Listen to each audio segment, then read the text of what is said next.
when you faint trigger on warning. stage after you I don't brag mean to about brag, being I vaccinated. don't care, but I want you to know, double vaxxed, booster, flu shot, and I'm going to be honest, I have the shingle shot too. And I still get my period. What? Yes!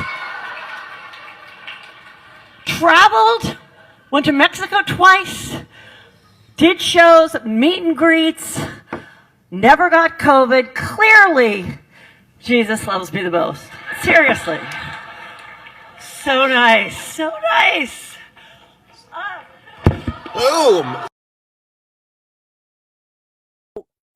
We looked back and I did get the booster, which I had double Pfizer and Moderna booster, 3 weeks to the day of the fall. Is there anything that you've seen about time wise? Because, when I asked the doctors about that, they said, oh, normally. Okay, go ahead. 2 to 3 weeks. 2 to 3 weeks is where you see a lot of this stuff.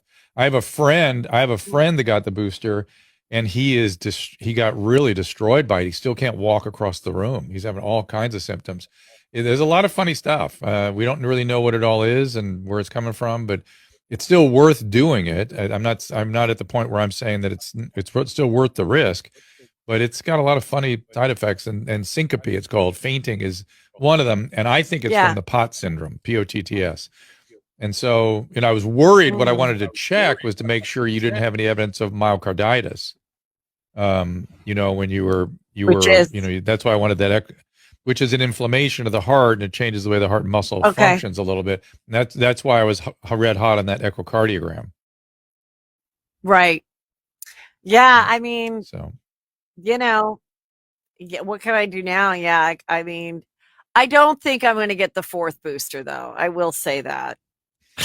There is not, there's not yet evidence. There's not science for that yet. I'm done right now. If you were 80, we'd be talking about it. I literally talked about it to my 75 and 80-year-old patients this morning, that I was telling them, I think you're going to probably need it. You don't need it. There's no evidence for that.